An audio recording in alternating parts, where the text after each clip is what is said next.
All right, welcome everyone to another Lutheran Scholastics video. Today we're kind of having a roundtable discussion with a handful of people from different traditions to discuss Protestant Scholasticism, broadly speaking. So we have four of us here. I'm Seth, I'm LCMS, so I'm one of the Lutherans.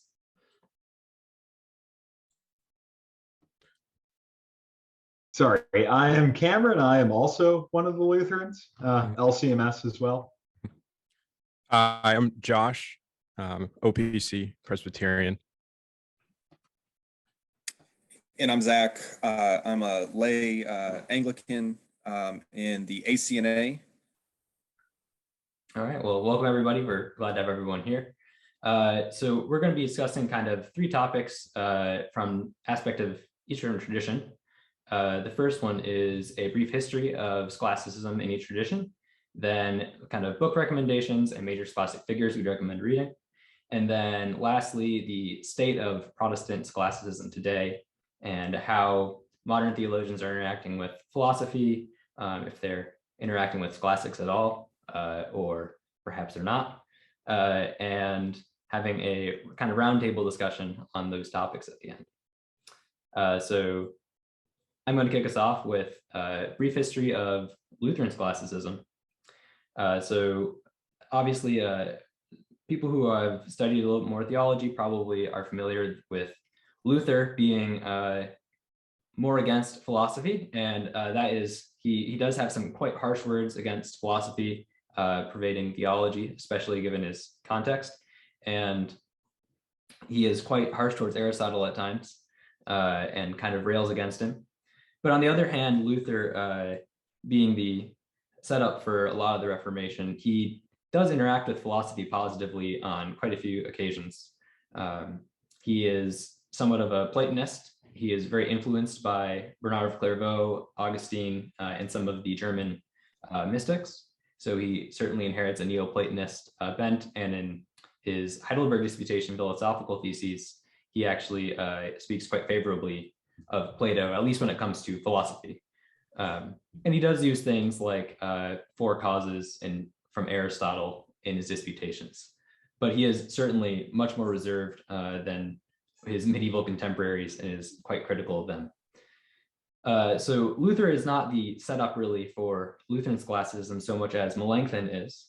And so a lot of Lutheran scholasticism ends up inheriting more from Melanchthon than from Luther. And Melanchthon in his earlier writings is not quite as scholastic. Melanchthon inherits a humanist tradition, but he, especially in his later loci, he has many editions of his loci. His later ones are much more Aristotelian, and he has various orations and treatises that utilize Aristotelian philosophy. Although he is certainly distinct, if you read him, from some of the later people who are much more scholastic in tone and are much more quick to go towards Aristotelian causes and whatnot in describing their theology.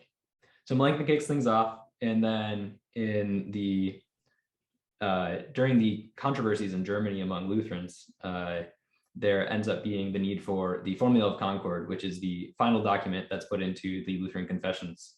And the Formula of Concord, in order to parse out some of the theological issues, uses scholastic language. In particular, you see things like things about from Aristotle being explicitly confirmed. In some cases, they even insult people who say that Aristotle is wrong about something at one point, and they even will use some late medieval developments like nominalist categories at times. Although the later Lutherans are often critical of nominalism too. So the early age of Lutheran Orthodoxy, from the Formula of Concord on, that's 1580, until the early 1600s, up to the start of the 30 Years' War in Germany in 1618, is sometimes called the Golden Era of Lutheranism. And that's Robert Preuss, who's one of the major modern writers from Lutheranism. He is kind of the one that coins that. So this is early Orthodoxy for Lutherans. And you get people writing some of the standard texts that become used in universities for Lutherans, such as in Wittenberg. And this kind of culminates in Gerhard. So Gerhard ends up being the archtheologian of Lutheranism, and he's certainly a scholastic. and his loci kind of caps off that era and goes a little bit into the start of the 30 Years' War by the time he's done with it, because it's many volumes. So the 30 Years' War then, from 1618 to 1648, kind of marks the high orthodoxy, it's sometimes called, if we're doing early, high, and late ages. It's a little bit more sterile and not quite as much writing, because there's a huge war going on. The 30 Years' War is one of the bloodiest wars in history. I mean, it's 30 years, and it's actually, there's tons of people are involved. You have lots of people who are kind of forced into war, and they don't really want to be, but it's how the war went. But nonetheless, still some great works came out. Jesper Brockman, who is the greatest Danish theologian, probably by most people's standards, at least for Lutherans. He wrote his famous 3-volume work at that time, which is not in English, but it's very influential on Danish theology, and he was a famous preacher too. And you also get works like Hutter's Compend. Hutter's Compend is mostly just quotes from the Lutheran confessions, but it becomes the standard text for the rest of Lutheran Orthodoxy for introductory theology for the universities. And you also have people like Dan Hauer, who's a famous preacher. After the 30 Years' War ends, from 1648 to 1713, you kind of have the late Orthodoxy, or the Silver Age, it's sometimes called. And that has some of the largest texts from Lutheranism, most of which is not translated. But you have Quenstedt, Kalov, and Hollatz are the most prolific writers and the most influential ones, probably. This is very scholastic work. They're even more inclined to philosophy than someone like Gerhard. They're being hyper-technical, very precise, extremely systematic with their thinking, and more isolated too in how they express their theology. So if you go to something in their loci on a particular topic, you're going to get that topic, and you're not going to get so much of other topics necessarily. So there's perhaps a little weakness, you might say, there. And at the end, you get Bayer. Bayer writes a compendium of quotes of most of the notable authors previous to him. So he kind of finishes off orthodoxy, him and Hollatz both do. And by the end of Hollatz's life in 1713, pretty much the development of scholastic Orthodox theology is mostly completed. Lutheranism is kind of being influenced by Pietism. The Enlightenment has started to come in beginning in the 1680s, and it's really influencing philosophy. You get a lot of influence from Descartes and later thinkers. And by the 1740s, things kind of are, the orthodoxy is mostly left. Most people are pietists. Not that there are no people around at all, but for the most part, Pietism and the Enlightenment had won over for Lutherans. So after about 100 years, in the 1840s, Ernst Sartorius and Heinrich Schmid kind of revived scholasticism. Schmid puts out this compendium called the Doctrinal Theology of the Evangelical Lutheran Church, which became, it still is kind of a standard reference tool for people to read the old scholastics. It's in English and public domain. And Sartorius is this figure that is pretty critical of a lot of the Enlightenment philosophy. He's one of the first big Lutheran theologians to really critique a lot of that Enlightenment philosophy heavily. So that brings you up to the era of some of the famous people like Walther or Loewe, who bring back confessionalism in the US. Or don't bring it back, they bring it to the US because they're fleeing some of the less confessional occurrences that are happening in Germany with more syncretic thought. And so you get kind of late 19th century, you have a lot more Orthodox writings being put out. Walther puts out a big compendium, he puts out a new edition of Bayer's compendium, but with extra quotes and additions. You have Charles Porterfield Krauth is bringing back thoughts from confessional Lutheranism. And so you get a revival of Orthodox Lutheranism coming back from after this huge era of Pietism and the Enlightenment. So going into early 20th century, they're set up pretty well, coming off of Walther and Schmid and these other figures. And people like Revere, Franklin Widener, and Conrad Emil Lindbergh put out new scholastic works. Widener mostly is drawing off of older theologians, but Lindbergh sometimes has very novel takes, or at least novel ways to explain things in scholastic terms. And Pieper and Haneke become the main textbooks, their dogmatics too, for the LCMS and for the Wells. And they are certainly drawing quite a bit on these old Lutheran figures. And other figures like Mueller and Peepcorn and Pelican are also utilizing scholasticism. So the early 20th century is quite prominent in terms of scholastic theology, but it kind of dies off. So going into the mid 1900s, you really get kind of for the most part, a lacking period. There's some stuff that's put out in German. It's not in English, certainly. At least in America, the Lutherans are really not as influenced by these classic figures apart from through Pieper or Haneke, which is fortunate. But Robert Preuss and J.A.O. Preuss II kind of keep it alive. Preuss says in his 1970 Theology of Post-Reformation Lutheranism that there's like a pressing need for investigation into this topic because it's so little known by people. So from like the 1930s up to by this time of the 70s, that 40-year gap, things had it kind of disappeared apart from the dogmatic works that were used in seminaries. And Preuss, J.A.O. Preuss II translates Chemnitz into English, most of Chemnitz's works at that time. And like I said, Robert Preuss put out this Theology of Post-Reformation Lutheranism 2-volume set, which ends up being hugely important. Going into the 21st century then, building off of them, we have kind of a foundation that's been laid now to set up for people to do investigation to this era now in English. And people who do more investigation in scholarly work obviously work in Latin, but there's many more English resources to get people kickstarted into it.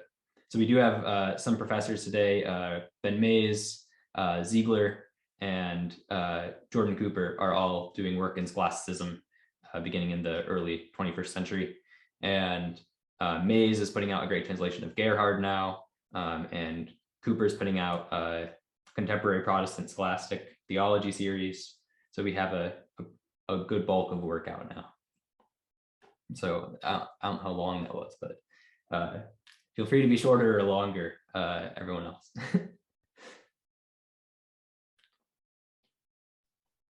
Yeah, I don't have much to add. I think that was a pretty thorough presentation of scholasticism and the Lutheran tradition more broadly. What I might add would be an explanation on, because I think it's semi-important, on what the Loci method actually consists in. And it consists in, it's basically a method of dividing up the central places, it means common places in theology, and systematically working through those scriptural texts where clear seat of doctrine passages are listed.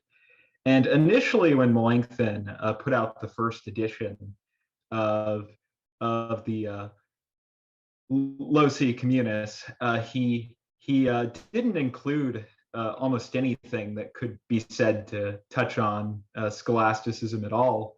But in the later editions, in fact, if you read the Calvinist International, there's a pretty critical article about the lost first article, of the Reformation, there not being a doctrine of God in the first edition of the Loci. But eventually, this method started incorporating more scholastic themes. Like eventually, Melanchthon adds a long discourse on the definition of person in Trinitarian discourse, the definition of God and the things that the attributes of God and things like that. And Chemnitz and Gerhard and some of these other thinkers that come after him, they build on what Melanchthon's doing. And Luther is, during this whole time, silently approving of everything that's being written. He does at one point say that, the first edition of Melanchthon's Loci should be added to the biblical canon, right? In a sort of a comical way. but typical jovial Luther. But it is worth saying that even as Melanchthon develops in a different direction than I guess you could say Luther's initial tone and just approach to the Reformation occurred, Luther is approving of this, and I would say this method, all in all, is pretty central to Lutheran theology as a whole, and I would say it encompasses our exegetical theology and our approach to the instrumental use of reason in theology, things like that. So I think I probably went off on a tangent. I'm just trying to make clear that it's a pretty distinctive feature of the Lutheran tradition. Certainly, I agree.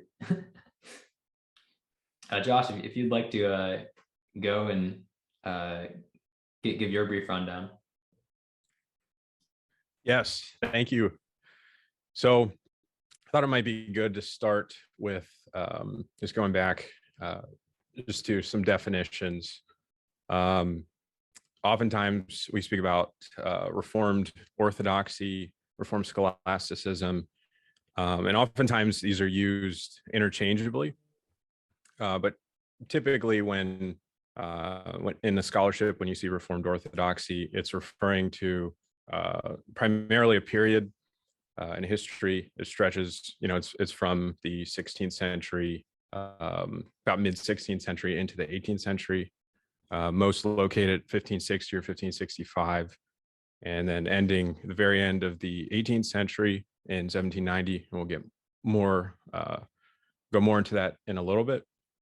And then secondarily, when we talk about orthodoxy, we are stressing that it's that this is connected with the right teaching, which is the typical definition of orthodoxy as such, but connected in particular with the Reformed confessions.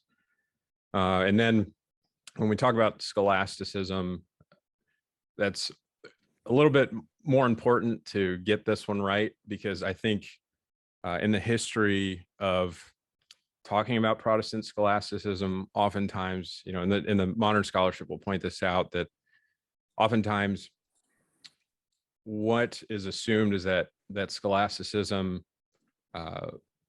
has a certain content or entails a certain content, but that's largely been overridden by the modern scholarship, and so and they've seen that scholasticism is a method primarily with indirect implications, of course, for content, just in the way that you're proceeding, but it's an academic mode of doing theology in various ways, and we'll get into some of those in the medieval background. But so I think it's and we kind of touched on this, but just as a preliminary comment, I think it's important to lay out some of the key assumptions here. The modern scholarship, when assessing Reformed scholasticism, will present different views of the relationship between medieval church Reformation and scholastic orthodoxy. Roughly speaking, the question they're addressing is in regard to theological, philosophical, and broadly intellectual continuity. Namely, it could be put in this way: whether the Reformation substantially broke from medieval thought, and or whether scholasticism broke from the Reformation. So there's multiple relations that they're investigating, and without laying out the views, and I think everybody here would agree, but we would, or I should, let me speak for myself. I would defend the view of positive continuity between medieval thought, Reformation thought, and then that of Protestant Orthodoxy. So contra some older scholarship, and it seems even modern Roman Catholic scholarship, I have every confidence that the relationship between the periods is one of substantial positive continuity, and I think that's been decisively proven at this point. I just wanted to state that up front because that's kind of in the background of what we'll be talking about. But so it's important to think about the historical background of the Reformation and the Reformed branch of Protestant Orthodoxy and Scholasticism. In the Middle Ages, some of the methods that developed in the schools, and we're really zooming out and this is really a thumbnail sketch, but you had the method of reading, meditation, and question, which were centered around an authoritative text. The teacher would read the text and comment on it as he went. The student would reflect on it, and then the students would raise questions that resulted from that meditation. And this became, one of the most important. The question in particular became one of the most important parts of the pedagogical method of the schools. And I think it's especially that question method that we see come up as well, the disputation method as well, depending on the context, but just and as for just to go over the method of disputation or discussion, initially in the Middle Ages was used for controversial topics or those that had broader interest or those that we needed to look more deep into, to inquire more deeply into. And now kind of fast forwarding to the Reformation in the early 16th century, methods of pedagogy and argumentation carried from the Middle Ages through the Reformation and into the period of Reformed Orthodoxy. These methods coincided with and complemented certain humanist developments and methods, insights and developments. And that's important to mention because also in the scholarship, and it seems like this is just in the air even now, but there's a perceived conflict between humanism and scholasticism. They're typically seen as opposing one another, but already in the period of Reformation and Calvin's institutes, we see the question method, which is not to say that Calvin himself was formally a scholastic in that sense, in the sense that later Reformed were. So that's not the claim, but you see kind of elements of this. And then in 1559, Calvin establishes the academy in Geneva, and the students were expected to engage in monthly theological disputations, and this continued on through the period of Orthodoxy. In the Reformed universities, so they continue this practice, and then this is seen in students of Calvin, that they're promoting this. I mean, Theodore Beza is obviously the most famous, and then the Genevan Academy was probably the most prominent academic center, and served, or one of them, and served it's kind of a model for various other European centers in the Reformed world. And philosophical distinctions and concepts such as those of the medievals, those of Aristotle, are already present and are being absorbed into Reformed thought. An important example early is in Martin Bucer, who himself had a background as a member of the Dominican order, and I believe he had some involvement with the order of Augustinian friars as well, but he had a Thomist background from which he operated, and he carried this into his work as a reformer and until his death.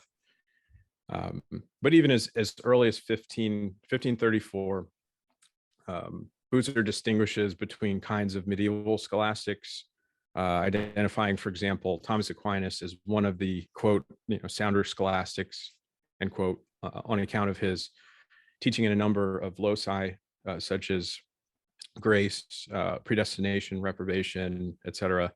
And he's drawing these as a source, as sources in his teaching. We see this also in Peter Martyr Vermigli, and Boots, along with Vermigli, both held prominent posts in English universities, passed on this distinction between the different kinds of scholastics to Calvin, and later in the later Reformed tradition, and it shows up in various forms. Whether it's the sounder scholastics, or if or later on, if the Reformed are going to apply a similar distinction between Roman Catholics, early modern Roman Catholics, they're going to say something like, sounder Romanists, or sounder, I believe it's sounder Romanists, and then sounder Papists, or something like that. But it shows up even then, and even among modern, when talking about modern Roman Catholics. So perhaps it's important to mention, and actually, I'm glad Seth mentioned this, because this reminded me to mention it, but you will see Calvin kind of just railing against the scholastics, and saying things in his writings in the Institutes. It's important to be careful not to use the term scholasticism, or interpret the term scholasticism equivocally, because the question is whether Calvin was addressing there's many questions, but one of the prominent ones is whether Calvin was addressing a specific group, and also whether he's addressing the scholastic method as such. And I think especially Richard Muller, and I'm not sure if there's scholarship before him that said this, but it's been demonstrated that who Calvin was addressing was the theologians of the Sorbonne. And so that's important to important to keep in mind. And even when those kind of sentiments continue into the Reformed tradition, when the scholastics are being addressed, content is in mind. It's not the scholastic method as such. But so that was just an aside, important thing to mention. But perhaps the most important catalyst for the development of Reformed scholasticism, and I would imagine as well as Lutheran scholasticism, was the Council of Trent and its responses to the Reformation. The founding of the Jesuits, the Society of Jesus, and their predominant role in counter-Reformation scholasticism. This was a force to be reckoned with in the Reformed tradition, and thus there was a threat to the survival of Protestantism, in counter-Reformation thought. And if it couldn't meet the Tridentine and post-Tridentine challenge, then that it wasn't good news. And I think that's important to say, because contra some recent false impressions given, even by Baptists and Reformed folk, the origin of Reformed scholasticism is not it's not kind of a position of comfortable indifference, in contrast to like Calvin's historical context where he's under pressure. It's not as if the Reformed simply kicked back and relaxed and speculated theologically and philosophically in their ivory towers, across the British Isles and on the continent and stuff like that. There was pressure being applied. So there was a pressing need for the Reformed churches to more formally define and establish themselves institutionally and confessionally, as well as in their sophisticated responses to the challenges posed by theologians of the Roman Catholic Church, especially from the Society of Jesus. So there's part of that's a need to prove Catholicity, and thus during this process to rise and meet the challenge in the Reformed schools, the Reformed began to articulating themselves using the scholastic method, drawing from their medieval patrimony. And now we come to the period of Reformed Orthodoxy, which spans almost 250 years, is what Richard Muller puts that period, along with Willem J. Van Asselt and various others. But if we zoom out to get a kind of a bird's eye view of the period of Reformed Orthodoxy, in line with those figures, we might divide this phenomenon into three parts. Typically, it's divided into early Orthodoxy, which is 1560 to 1620, ending with the Synod of Dort, and which ends in 1619. And then the second period is High Orthodoxy, which is 1620 to 1700. And then the late period of late Orthodoxy, beginning 1700 and going to 17. Sorry about that. We're recording on Zoom, so we have 40-minute time limits without paying. But Josh was just finishing saying the end year of Reformed Orthodoxy. So we'll let him continue. Yes. So the period of late Orthodoxy, the last period of Reformed Orthodoxy, is usually given the date of 1790 as the ending point. And just to go through a little bit of each one and what characterizes each. For early Orthodoxy, 1560 to 1620, with the intrinsic character of the early Reformed tradition in mind, we talked about Martin Bucer, and especially when we add the reality of this external challenge from the Roman Catholic Church, from the Jesuit order, it's easy to see the necessity of internal development in response. And so this period of early Orthodoxy, the beginning of it is marked at the formation of the confessional literature that reflects, the codification of Reformed theology. It forms a foundation for later developments, theological or otherwise. And as consensus documents, these confessions also form the bounds within which the Reformed Orthodox operate.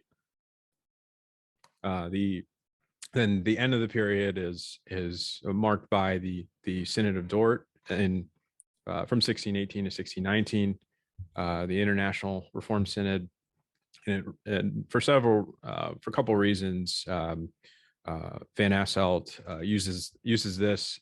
He justifies this as the end of the early period, and what he says is that because this was the first first and last International Reform Synod that gathered to come to a consensus and make an authoritative pronouncement contra the remonstrance, and also among other things.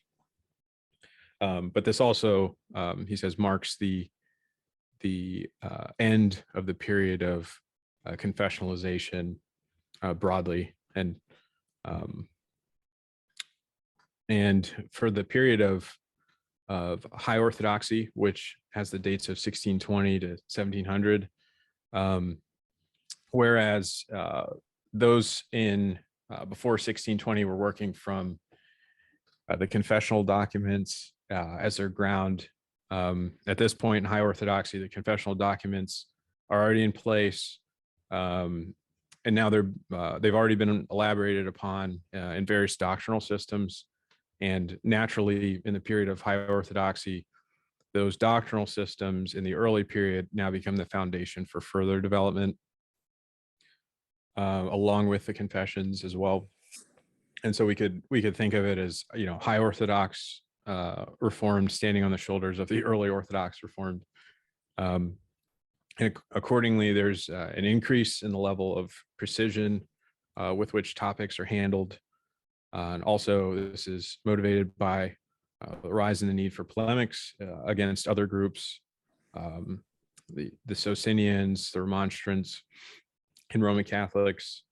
And in the period of High Orthodoxy, just kind of returning to the method that we had mentioned, you can see the question method And something of the method of using loci and Francis Turretin's Institutes of Elenctic Theology, especially the question method. And it's apparent he thought this method was best in the context of polemics. And over time, questions about overall method arose. How ought the science of theology to be explored in the process of discovery or gaining knowledge, and in the process of presenting knowledge, presenting theology, and ultimately this caused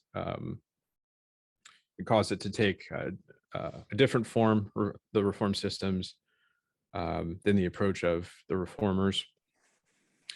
And there's several issues that the Reformed were able to hammer out and had a desire to hammer out, such as whether to proceed or start from the doctrine of God, or I should say not start with, but proceed from the doctrine of God to salvation of man, or should it be the reverse? Obviously, the former was much more popular as you progress through the whole period of Reformed Orthodoxy, and this was somewhat tied to the question of whether theology was seen as a practical science or a contemplative theoretical one. And as we've already said, various pedagogical and argumentative methods are presented and are present here, and even more begin to arise. I think it's Willem J. Van Asselt. Sorry about that. I think Van Asselt mentions that Petrus van Maastricht, his approach is an example of one that's newly developed in the period of, I think it was written within the High Orthodox period. I'm almost positive it was, but.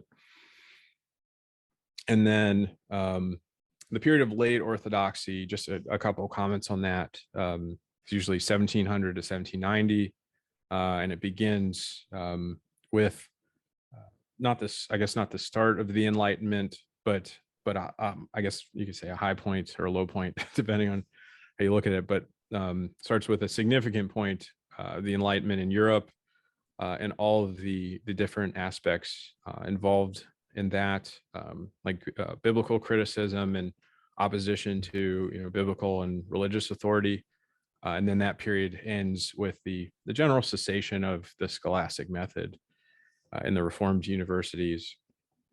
But yeah, so that's just a broad overview of the early modern period. All right, thanks, Josh.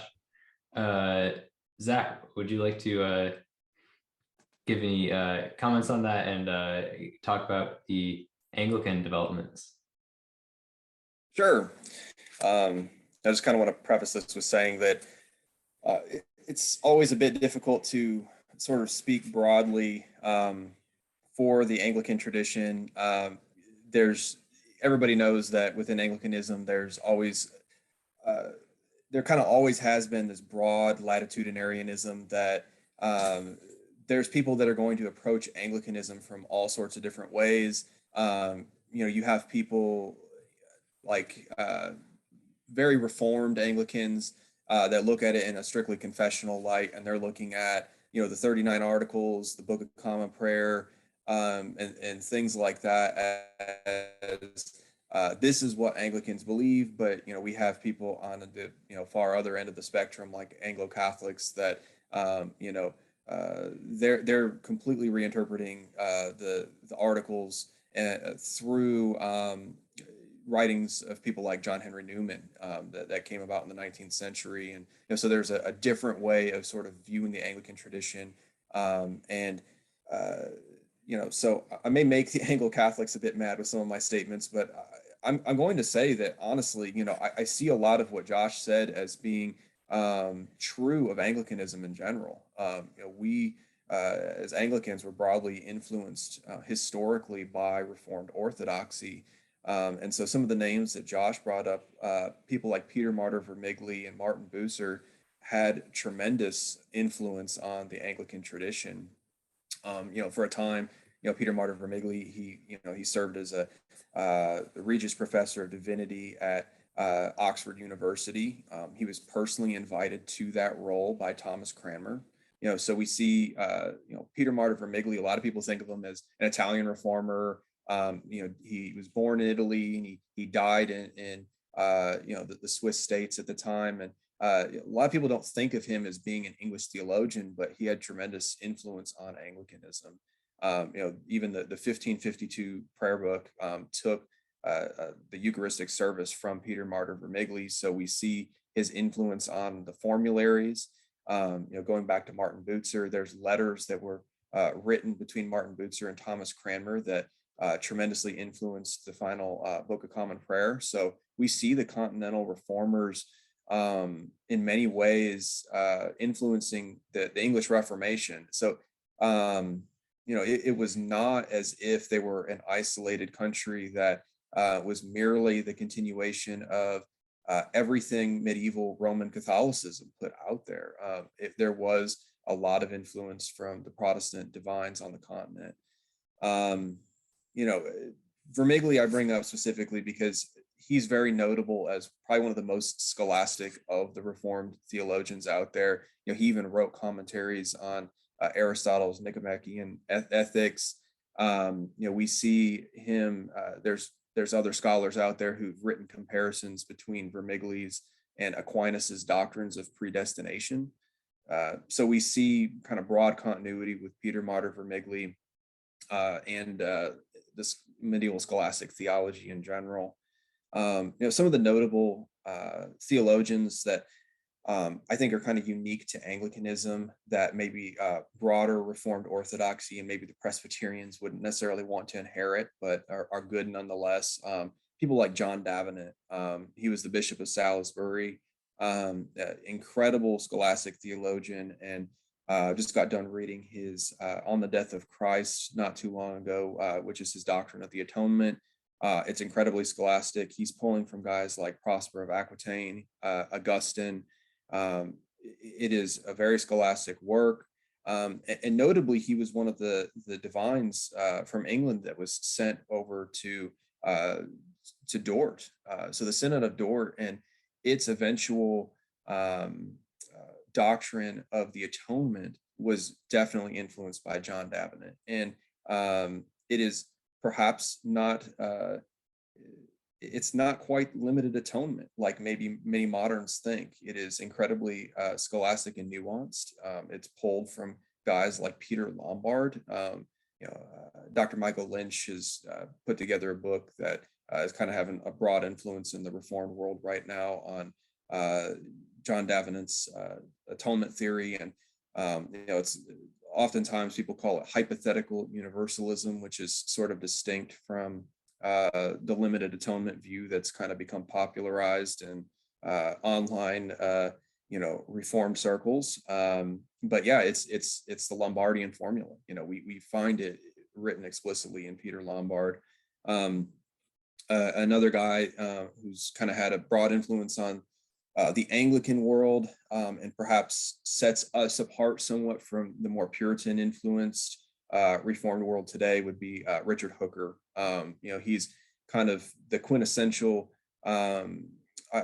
Anglican theologian because in many ways his laws of ecclesiastical polity were what drew the lines in the sand between the sort of moderate Reformed theology that we ended up finding in the Anglican world versus the kind of later Puritan influenced theology that has kind of come to dominate the Reformed world today.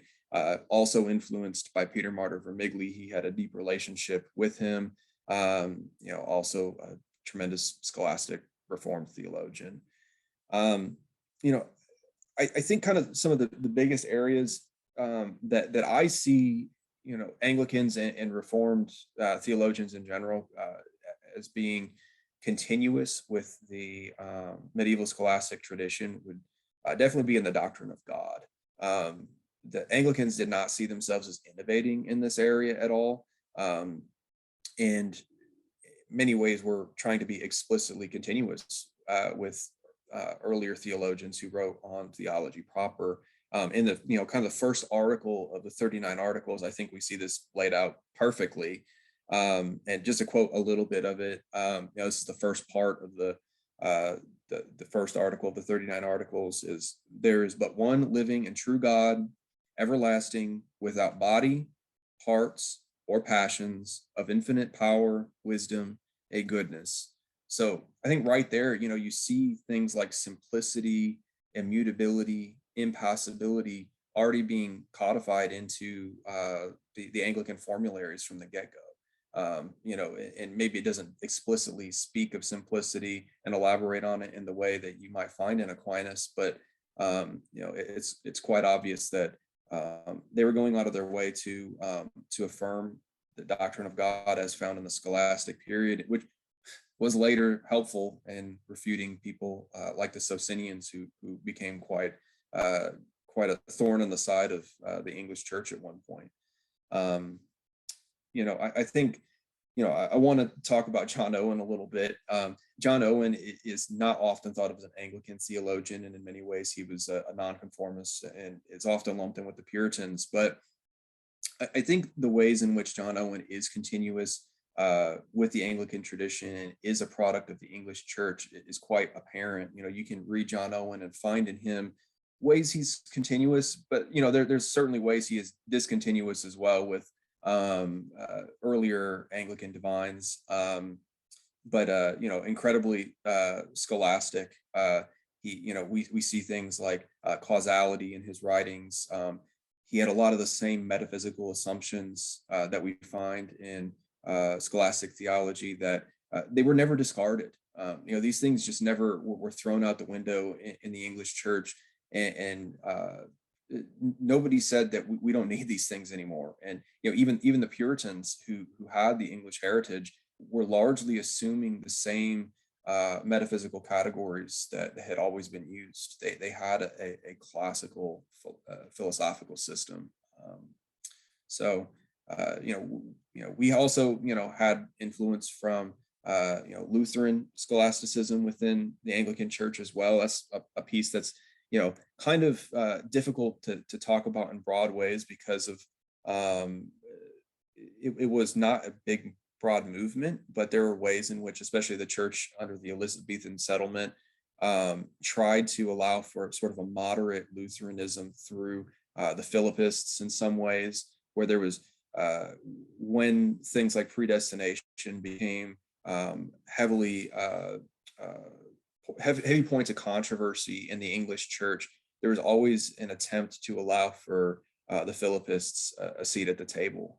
Now, there was always a sense in which the English Church never wanted to completely exclude the German Church. They wanted to be broadly Catholic in a lot of ways.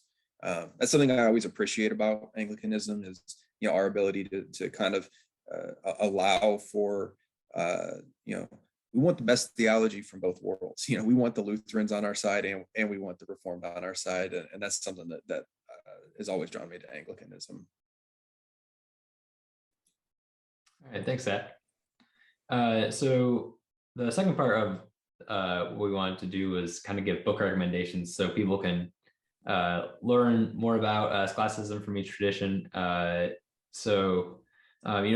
think Cameron's probably actually read quite a bit more of full volumes. I feel like I often read pieces of books when I'm looking out questions, and I read a certain topic from a bunch of different books and don't read them all the way through. So from the Lutheran perspective, Cameron might be better perhaps to give any of his recommendations first. I think he's more well read. You've certainly read a lot, and you've helped direct me towards a lot of content, so I appreciate you in that respect. But yeah, as far as the first, if there was one book I would recommend, if you can't read anything else, it would be Heinrich Schmid's Doctrinal Theology of the Lutheran Church, which is sort of basically the entire book is just organizing scholastic quotations on systematic topics. So on the use of reason in theology, you'll have Gerhard, Melanchthon, Chemnitz, Kalov, people like that. and it's really, really thorough in that respect. So I would recommend that. As far as like the book that I think you could read that's fairly concise and would get you the best parts of scholasticism and the older reformational loci method, would probably be the last edition of Melanchthon's Loci Communis. I think that's the 1559 edition, and I would say that gets you most of the good parts of both traditions, the more polemical side that you get out of Luther, and the more scholastic side, which you see developed more in Chemnitz and Gerhard and some other people. And then, from there on, in fact, Gerhard's Loci project is actually just a commentary on the 1559. And in that sense, it builds off it and is a little more conversant with the patristic tradition. So would recommend that also. Or do you mean Chemnitz's? Who did I say? You said Gerhard. Oh, crud. Yeah. I meant to say Chemnitz. Yeah, the Loci, his project. And then once you get to Gerhard, you start to see this developed in a more polemical context again, where it's addressing specific polemical issues which are brought up in Bellarmine and some of these other Romanist polemicists. And that's where you really see the use of reason in theology developed pretty thoroughly. Of course, that project isn't completely done yet, and it's also like 14 volumes, and hard to really recommend that as a entire book read, sort of thing, but it's quite good and quite thorough. And yeah, but besides that, as far as materials that are available in English, that's a good question. I would say Preuss's Theology of Post-Reformation Lutheranism is probably, I'm surprised I didn't remember saying that earlier along with Smid, where basically it's the same sort of project, but it's a little bit more editorial than Smid is. Smid is very much just, this is what they say, Preuss, well, actually, he'll be pretty critical of some moves that are made by a lot of the scholastic theologians in our tradition. And I would say in the American context, that's the thing that you need to note about a lot of the American theologians, is that they rarely look at the older scholastic tradition and just say, hey, this is good, I'm going to incorporate it, right? It's always a bit, there's always some caveat that's added, right? Like, this is good, they went a little bit too far in this direction, we need to return to the 16th century, right? And that's worth noting. So I would also, I would recommend people like Pieper, who is, very conversant with the scholastic theologians. Bayer's Compendium, which you also noted, which Walther translated, not translated, but he abridged more or less. That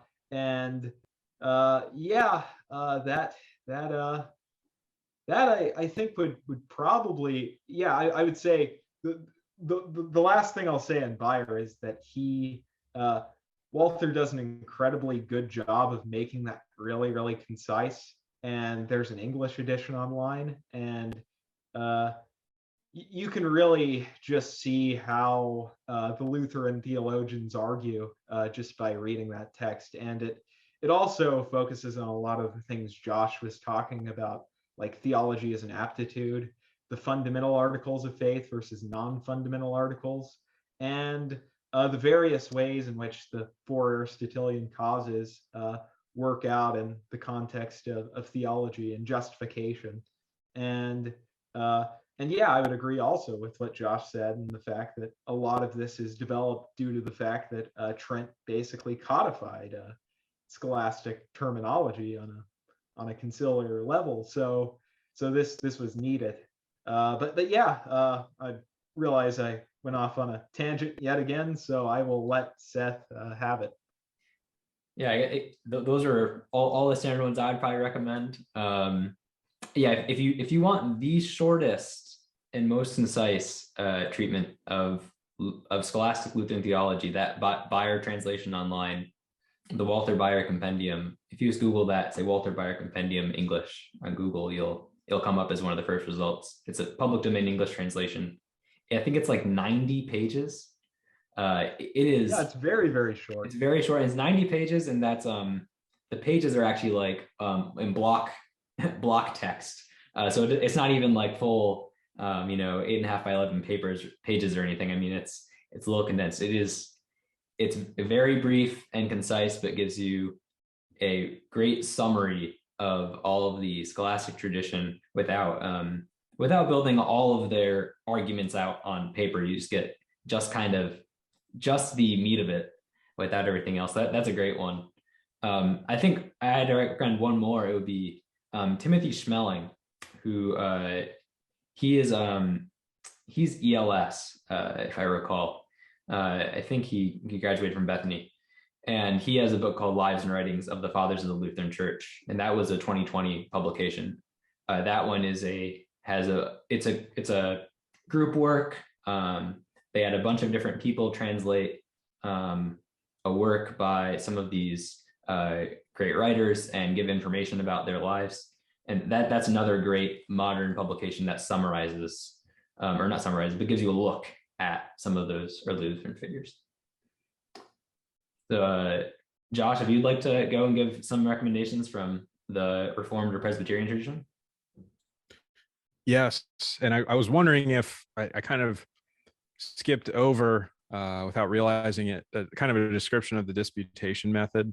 And maybe I might save it for maybe the last part, but yeah, you know what? I'm going to say that for the last part, because there's some debate about how exactly those happened in authorship of disputations. But so as for book recommendations, and as for you guys, there's so many and so much untranslated stuff, but for stuff in English, for things in English, books in English, I think the most popular right now, though, depending on I guess aptitude right now for somebody right now, the most popular I think is Turretin's Institutes of Elenctic Theology, just from experience. But for somebody starting out with this, I'd recommend Johann Heidegger's Concise Marrow, which was actually an introduction to another work, which was itself an introduction to yet another work. So it's intended to be a text introducing students, the first introduction. Another one I would recommend is Amandus Polanis's The Substance of Christian Religion. There's one that it's being published actually by a friend of mine's pastor. And he's republishing these old works, and they're really inexpensive on Amazon. And this one is very small, and it doesn't have it's not extensive like other works. It doesn't cover certain topics, but it just with a method of distinguishing and proceeding, it'll kind of give readers a taste of what's going on. I would actually, with heavy caveats, I'd recommend Heinrich Hepp's Reformed Dogmatics. It provides an intro to the thought of a number of Reformed scholastic thinkers, but many will note that there's issues with the work. The quotes are kind of pulled selectively, and some have taken issue with the way that the topics are ordered. And I haven't read a ton on Hepp, but I know that people will mention that he was working with an assumption that in the Reformed tradition, predestination functions as something like a central dogma. And so it sounds like he had a big part to play in that kind of Calvin against the Calvinists, kind of that wave of scholarship. And I guess that's primary sources.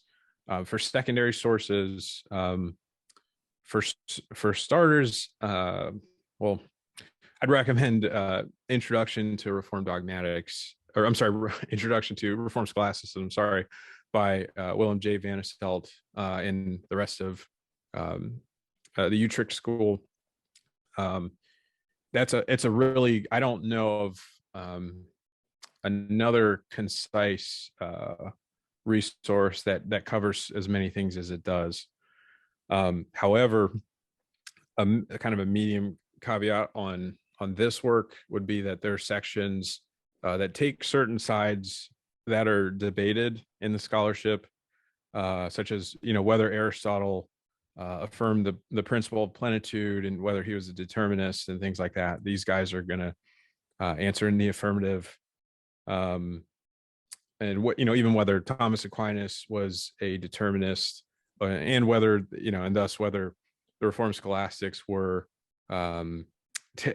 which I think is really strange, is like taking from Thomas his terminology and categories and filling it with Scotus content, exclusively, which is, I mean, anyways, don't want to go on too much of a tangent, but they really press this in the Utrecht School's book on reform. It's called Reform Thought on Freedom, and they really press that, and that's a big debate among like Utrecht versus Richard Muller, and there's a couple sides, and then throw in Paul Helm as a third side, but and of course I'd recommend, can't go without saying, Richard Muller's Post-Reformation Reformed Dogmatics, a 4-volume set, which I hear from Dr. Lynch, that Muller will be releasing a 3rd edition and adding a 5th volume specifically on natural theology, it sounds like, in the Reformed tradition. So that'll be really important, especially with the debates that are raging, currently. But and then 2 other works, this is kind of just chosen of, works that would be helpful, definitely, but just a kind of what came to mind.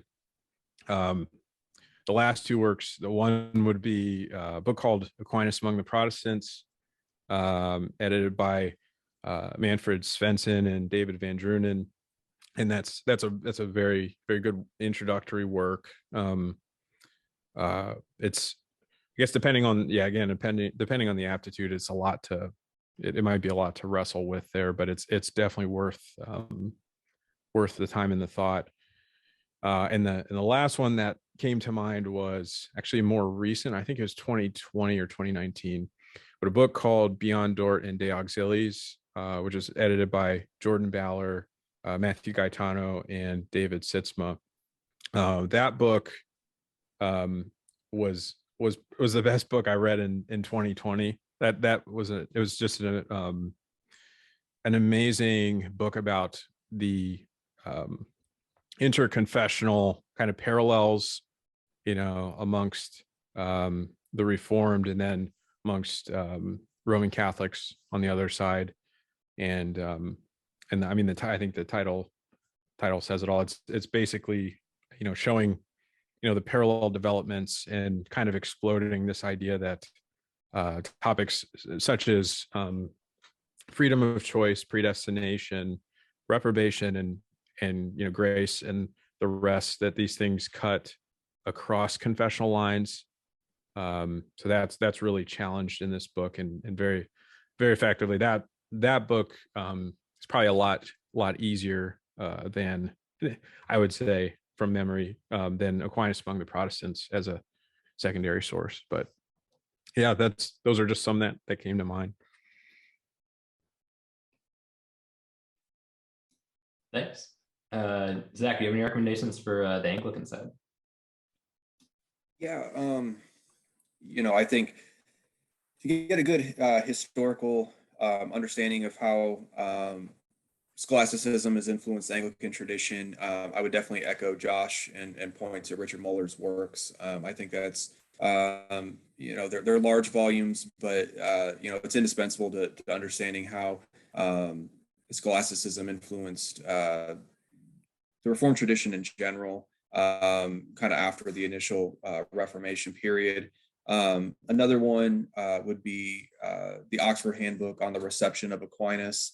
That's a big one, and it does have a few sections in there. One written by Carl Truman that talks about scholastic influence on Anglicanism in general. So those are probably two good historical works that I would want to say. As far as primary sources, anything by John Davenant, anything by Richard Hooker. We don't have, really any major systematic work in the Anglican tradition, but each of them wrote on a number of topics in their very scholastic writers. I'd have to point towards them. All right. Well, we have 3 minutes left in this Zoom meeting. So if we go over again, we might have to start a third one up here. But we did want to discuss the kind of the state of Protestant scholasticism today. And I guess how does philosophy influence theology in Protestantism today? How are people interacting with scholasticism at all? What's the trajectory look like? Are things looking up or down? How much do modern people discuss this? And anything of those topics. I guess I can start with the Lutheran tradition here, but I'd say our at the exact moment right now, we don't have a ton out there, but I think the fact that Chemnitz has been largely translated and that there's a Gerhard project going, and that sets a wonderful trajectory for us. I think there's so much coming out now, at least in the Lutheran tradition, that I think there will be a much better flourishing going into the future as some of these, the Gerhard project continues. And I think if I had to guess, CPH is probably going to do more of that. And Repersonation Press, the Eldana publishing house, they're a small Lutheran synod. They also are putting out a lot of these early works.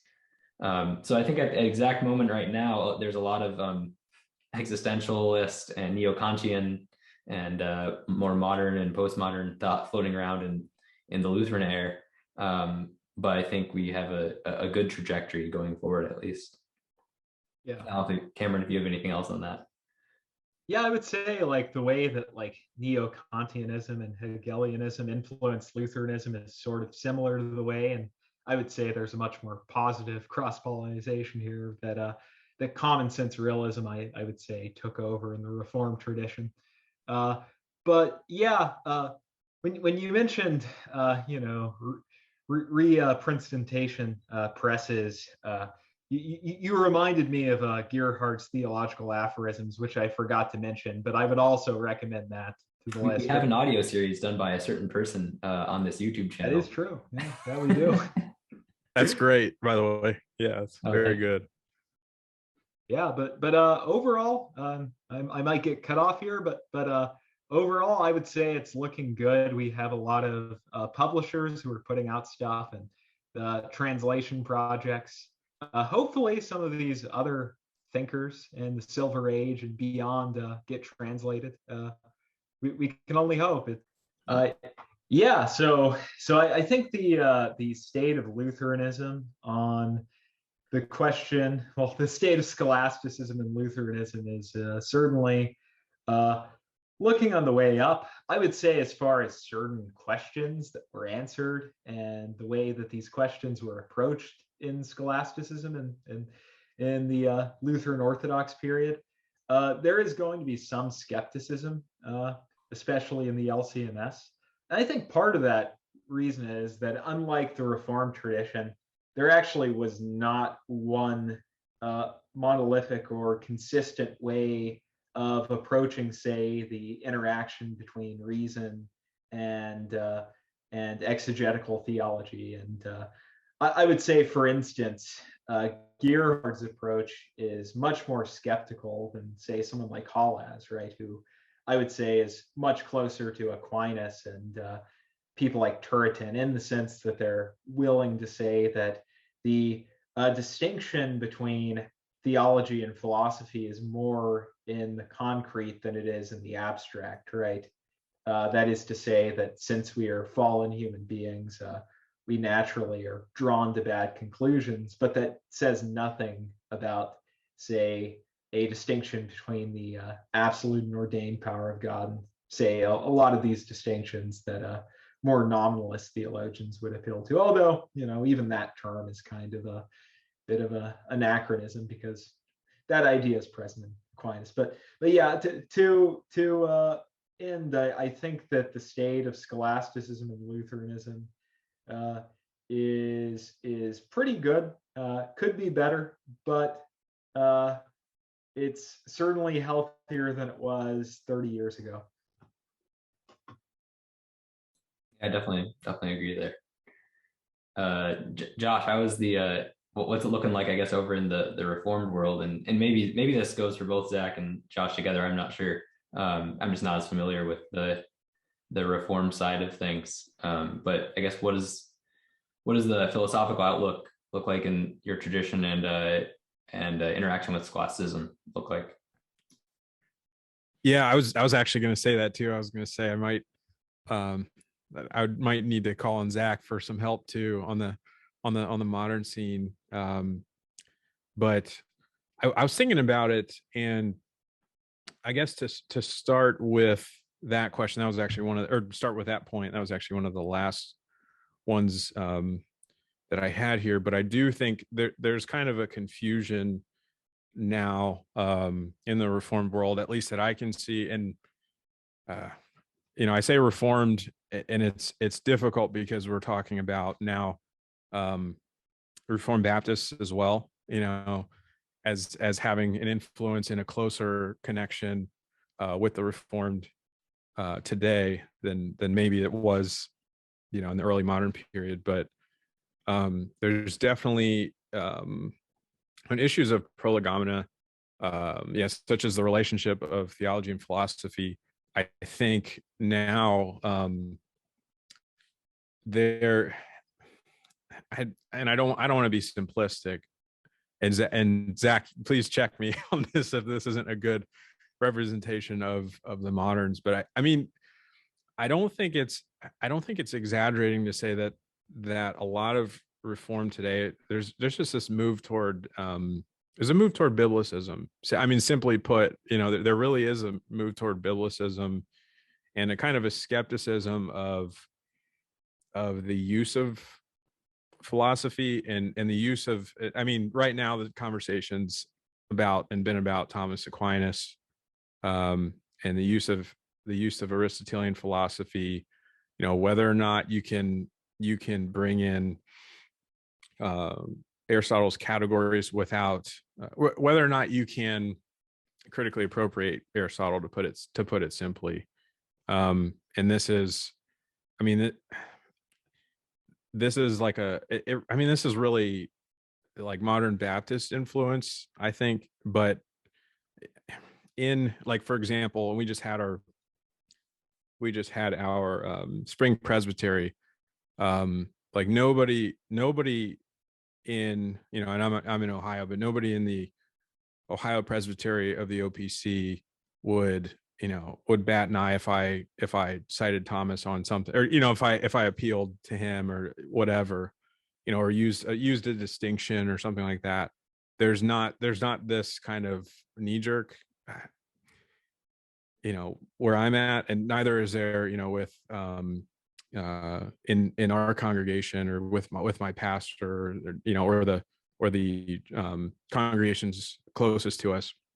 But I had this quotation also by Vucius, Gisbertus Vucius, that I wanted to read, and he has a whole disputation on the use of reason in matters of faith, and it's somewhat I'll get into it. Hopefully it's not too long. I don't think it is. It's just a paragraph, but he says, quote, our own position is that in elenctic theology, or in the refutation of falsities, such as purgatory, indulgences, and so forth, we ought to use discursive thought and consequences, even if a rigid opponent denies them, as well as proofs based on consequences derived not only from the words of Scripture, but also from the axioms and principles of the light of nature, known either naturally or by the study of philosophy or logic, so that the correct relationship of the middle term to the most important major becomes apparent.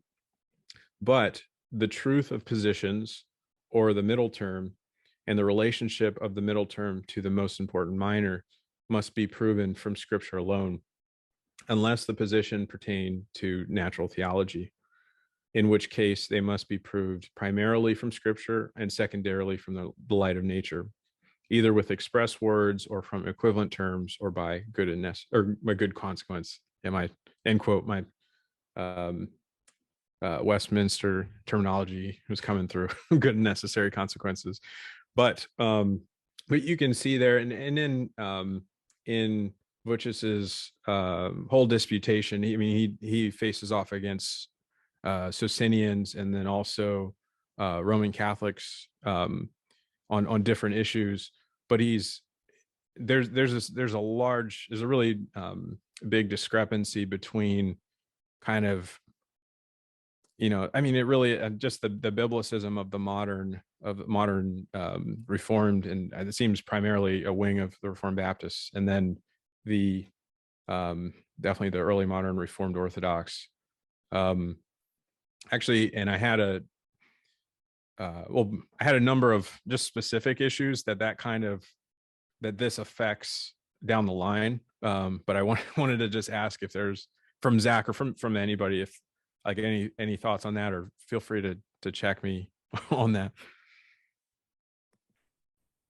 Yeah, I can jump in here. And, I see two sides to this in the Reformed world, broadly speaking. And it's difficult for me to speak on how much this is actually affecting the Anglican world. Like I said before, Anglicanism, if we're anything, we're latitudinarian. And you're going to have guys that have, inherited a scholastic tradition in Anglicanism. I don't think it's something that's actively pushed against in Anglicanism, but you're going to have people approaching our tradition from all sorts of different angles. I see two things going on in the broader Reformed world, though. One is, yes, as Josh pointed out, a kind of a bigger biblicism. And, with that sort of a rejection of, classical metaphysics, maybe a reliance on idealism, specifically, Kantian philosophy in a way that is maybe not even self-conscious, but it's just there because that's what's been passed down to them as biblical. So I see that, but I do see encouraging moves. There's definitely like a ressourcement movement going on. A big, I love the Davenant Institute and what they're doing, and they're constantly publishing old Anglican works and newer works on natural theology. Some of those, though, are coming from Reformed Baptists. So, I don't want to, toss all the Reformed Baptists under the bus. And, I see guys like David Haynes, Matthew Barrett, Craig Carter, James Dolezal. I see Reformed Baptists out there that are doing great work as part of this broader ressourcement movement. But yeah, I think that, inevitably, you have guys who've inherited a particular metaphysic from their teachers, their pastors, whoever it came from, but they think that is just what is biblical, and they think that they don't need metaphysics in general, without realizing that they actually have a kind of crippled metaphysic. If that's maybe it's a little unfair to say that, but in many ways it is. It's not taking in the full scope of how the reformers spoke about Christianity, how the classic creeds and confessions were formulated. To reject classical metaphysics and scholasticism is to in many ways reject Christianity as we've known it and inherited it, and they don't realize that they're doing that, unfortunately. But that's it's kind of inevitable that a rejection of scholasticism leads there, in my opinion. Yeah, and just to clarify too, I definitely we owe a lot to the Reformed Baptists, like you mentioned Dolezal, and especially like they really, this is not a universal thing amongst particular Baptists, and they've really breathed new life into. I mean, they've people like James Dolezal have been catalysts in the retrieval movement, of these texts, and just putting Richard Muller and primary sources in front of the eyes of modern Reformed folks. So I think, but I think in the Reformed tradition, we've been in a state of decline for centuries now. I mean, now I should say now we're I think the trajectory is positive, but I think one problem, and this kind of hopefully opens it up to if anybody wants to jump in as well, if that's all right, Seth. But one problem I thought was the loss of what was the kind of academic lingua franca among Western groups, which was the Latin language. That's one thing I think, and that's only it's not with respect to content, but there's a lot of works that are locked away. There's so many works that are locked away in Protestant scholasticism that not many people know Latin, so it can't they can't be accessed. And they're I mean, they're non-existent. It's most people aren't even aware of those. But Zach was saying also the like philosophical kind of underpinnings, metaphysical underpinnings, and assumptions that were in the minds of our forebears when they were approaching these topics. And it almost seems like people are just using terminology that doesn't mean anything. If that makes sense. Like, it's like when people read, and actually the Reformed Forum had a good point on this. And this, I would imagine this goes for Lutheranism as well. But when reading, for example, like the Westminster Confession, people will read terms and almost people will insist on like a 21st century kind of colloquial definition of the terms in the confession. And I had a Baptist friend that pressed that on his own confession in Westminster, and people will insist that this has to mean what it means in the 21st century. And I mean, that sounds silly that we're saying that out loud, but that's what's actually done. I think so. Sorry, hopefully I don't want to talk too much, but I just to kind of summarize and jump over some stuff. I think too, in dialogues amongst modern, if we call them modern Reformed scholastics, kind of, or comparing, I should say, the early modern period to now, while focusing on those who are not scholastically minded.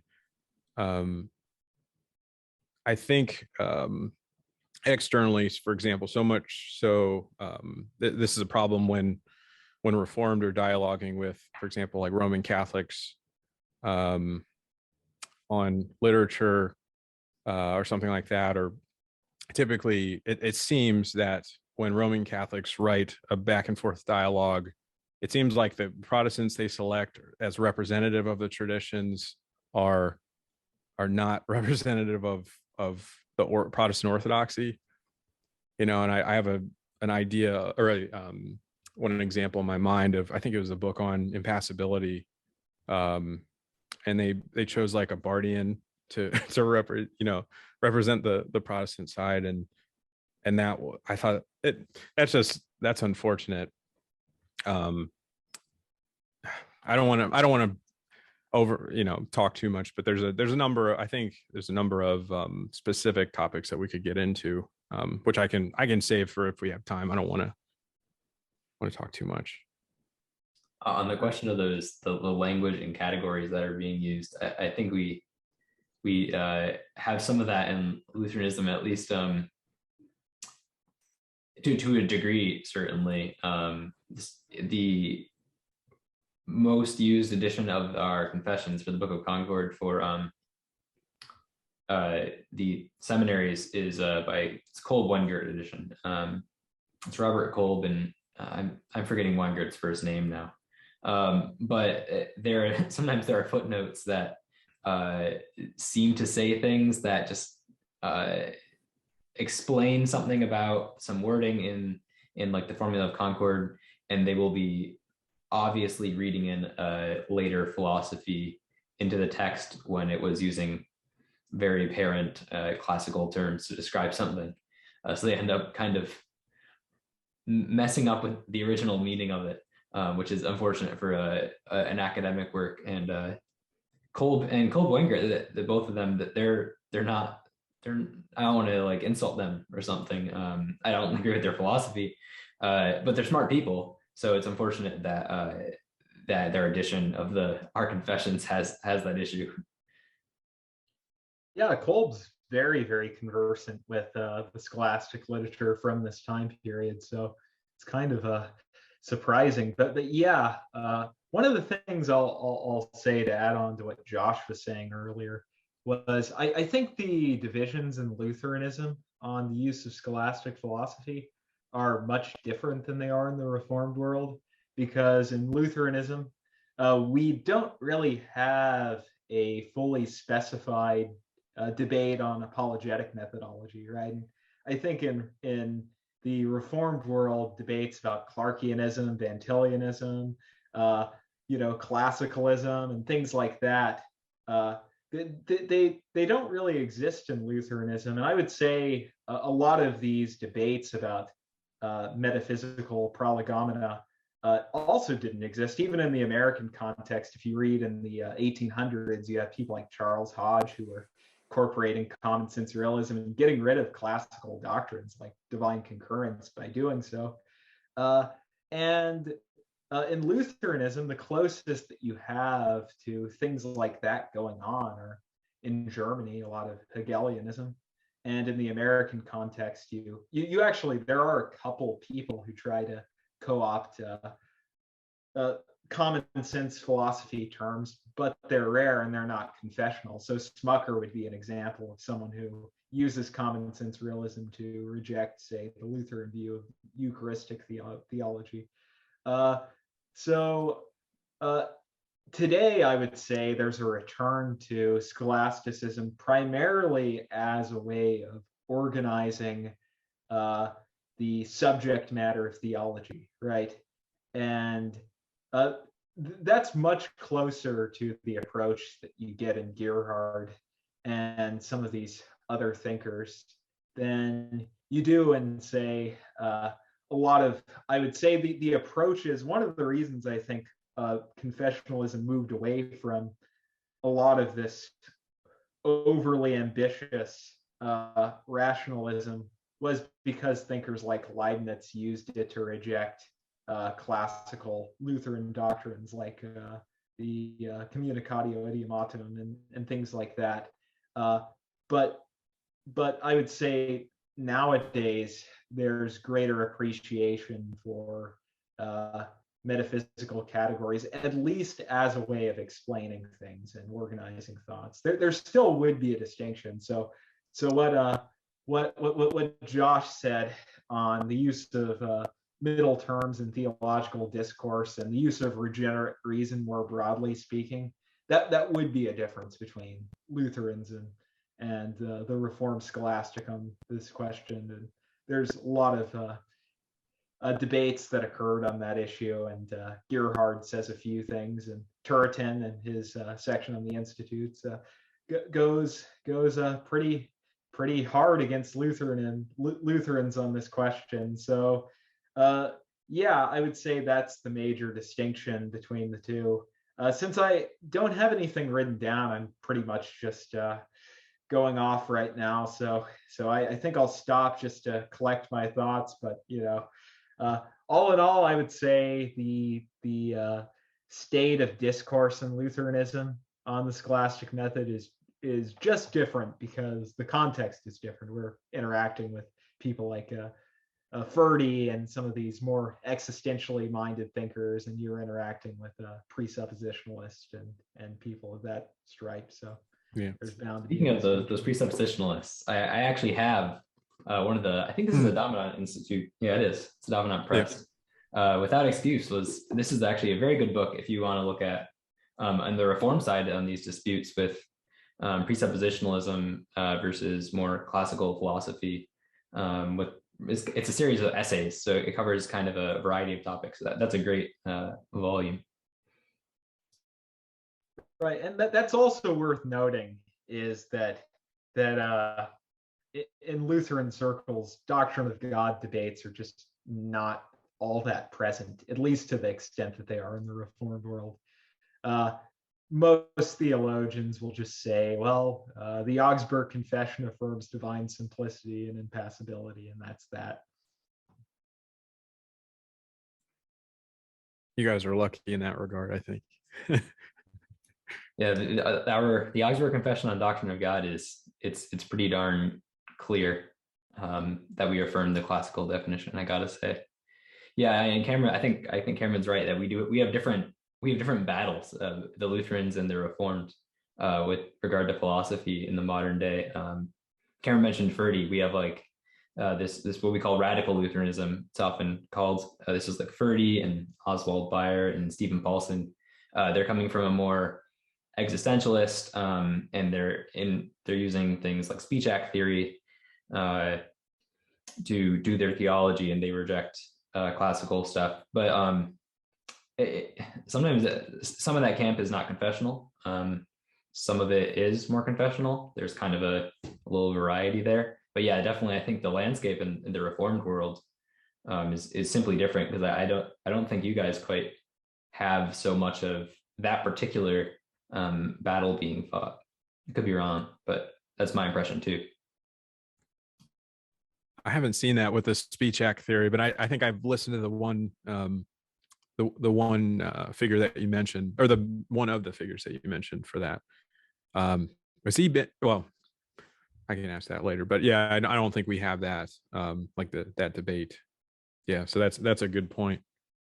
But were you going to say something, Zach?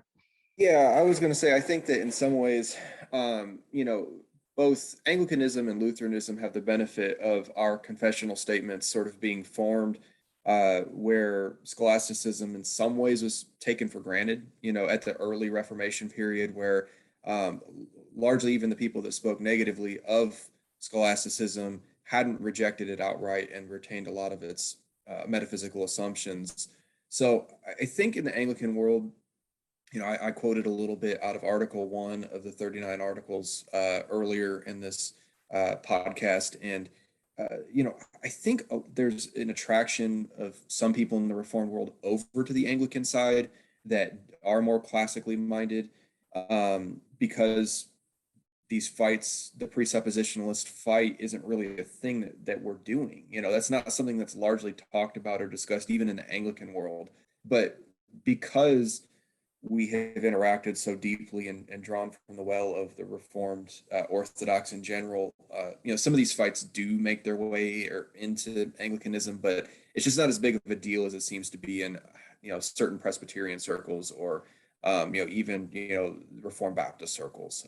We just don't deal with the issues in quite the same way. There probably are presuppositionalist Anglicans. I don't know any personally, but it's not like these conversations, we're not immune from these conversations, that they happen from time to time. I think largely what we're fighting in the Anglican world more than anything is liberalism. It's kind of repackaged Socinianism for the modern day in a lot of ways. And it's just not the same discussion. A lot of it is just like getting people to believe what the Bible says about things, about basic moral questions and things like that. But yeah, we have some interesting phenomena in the Anglican world where we have people that maybe in some sense want to latch onto classical metaphysical categories, but reject classical social values. I see a lot of people that that kind of rejected. They thought they were rejecting complementarianism and things like that on a metaphysical basis, but ultimately what they've kind of done instead is kind of reverted to just basic feminism. We have a lot of that filtering in the ACNA, and that's probably a whole conversation for a different day, but we have some weird stuff going on, but largely doctrine of God type of stuff Anglicans maybe tend to get right somewhat. Sure. Yeah, if I could add something to the Anglican circle, I think one of the interesting things about Anglicanism is, as you mentioned earlier, there aren't a whole lot of developed systematic theologies. There's a lot of expositions of 39 articles and things like that. But for the most part, a lot of the works that you see referenced positively in Anglicanism are these brief, one-time sort of polemical works, right? So works from, say, Daniel Waterland or James Ussher or Lancelot Andrews, and they're focusing on very, very specific topics, and they're always really interesting to read for those topics. But there isn't a whole lot of systematic interplay between how, say, reason and theology work together. And I think that might be one of the reasons why some of these debates that you're mentioning are occurring nowadays, is because I think, classically speaking, the Anglican tradition actually leaned pretty hard on during Cranmer's England. The decades was, by Bullinger was pretty much the systematic text that you were supposed to read, and there's a lot of cross-pollination and reliance on the the continental Reformed tradition on a lot of these prolegomena questions. And so when you remove the Reformed from the equation, like a lot of these Anglo-Catholics and a lot of these latitudinarians are doing, you end up with some issues where Anglicanism has a bit of a hard time justifying its answers to those questions, which are definitely available to it. That's the thing. Anglicanism is a very reasonable tradition overall, I think.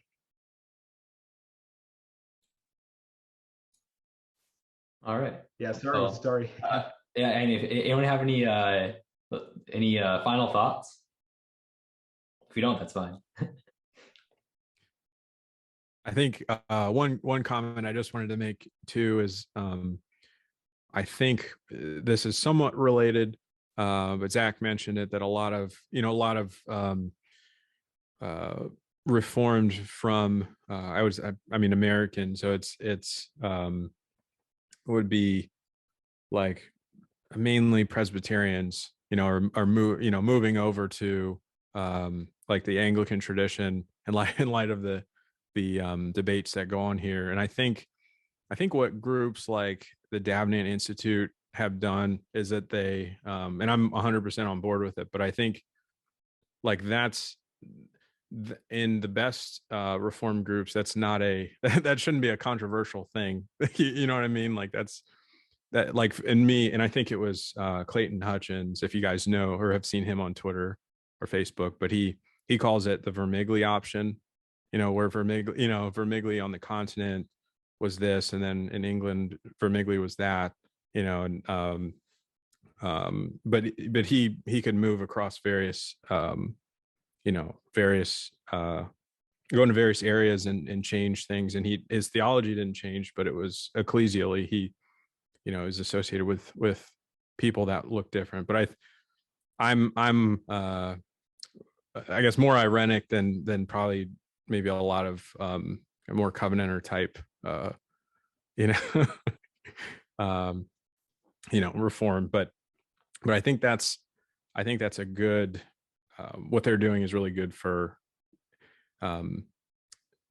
discussions, to put it simply, for and optimistically for growing unity, amongst Reformed and then those which I would consider as part of the Reformed broadly tradition, Anglicans. So yeah, I would compliment the Reformed and Anglican tradition for having such widely available cheap works on theological method and scholastic theology, broadly speaking, because a lot of my early work outside of Roman Catholic theologians was based off reading the far more affordable Reformed works on theological method.